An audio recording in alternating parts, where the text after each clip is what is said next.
Hey everybody, it's Neil, and check out what I have here. I have this door lock set, and we're gonna try to set this up here in the office because right now I have this thing that's like a Bluetooth thing and it just does not work. It's way too far away to make it work. So we have this here, it's a smart lock, and we're gonna look at all the different pieces and parts here. So we have a bunch of screws, and there's the receiver end.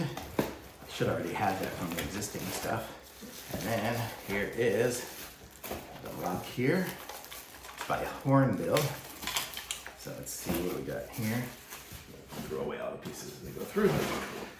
So this is going to be what it looks like here on the inside, where it has all the batteries and whatnot, I guess, right? Let's see. Yeah, it's going to require 4 AA's to make it work. So that'll be that. And then this will be the inside part here, or no? This is that's the outside, so you could use a key on the outside. That's what that is. So let's see. Oh, and here's the keys here, and here's the little plunger thing, that deal. It also comes with, check it out here, just a little handle set. Probably won't even need this, but it's just a separate little handle set. So if you're replacing another lock, you can put that in. More little plunger pieces, and what is this? Bluetooth low energy.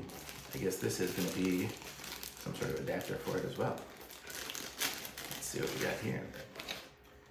Bluetooth, oh, this is the gateway. So this is probably going to be what it needs to either unlock or connect to something. Let's open up the manual, see what we got here.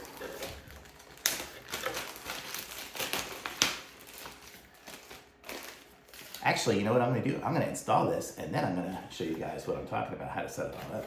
How about that? So I'll be right back. Okay, so I got it installed. It was so easy to just screw this thing in, and it totally works good, and I've already configured it. You use the Smart Life app, and you can see I've already configured it to lock after 5 seconds. I probably need to increase that a little bit. But so it's set for like a 5-second delay on the locking, so now I just unlocked it, and now it locked itself. And then you can put in a code, so if you want to, you can put in a code to make it go that way. Or what I did was I set up a fingerprint, and it opens, and then 5 seconds later it's going to lock. Probably need to increase that though. But super easy, super great lock. I left my old lock here because sometimes the boss man will lock that one, so don't want to change that. And as soon as I got it installed, one great thing is it automatically connected to my Alexa. I don't know, I guess I must have used the Smart Life app before on Alexa, so it just connected, and now I could just say, Alexa, lock my door, and it locks my door, or unlock it, so I don't even have to, get my phone to do anything. So everything is great. It just all works. So if someone comes and knocks on the door here, I can just be sitting in there and say, Alexa, unlock it, and it'll unlock it. So totally cool. Thumbs up for me. Actually, I use Echo instead of Alexa, but thumbs up. Very cool lock.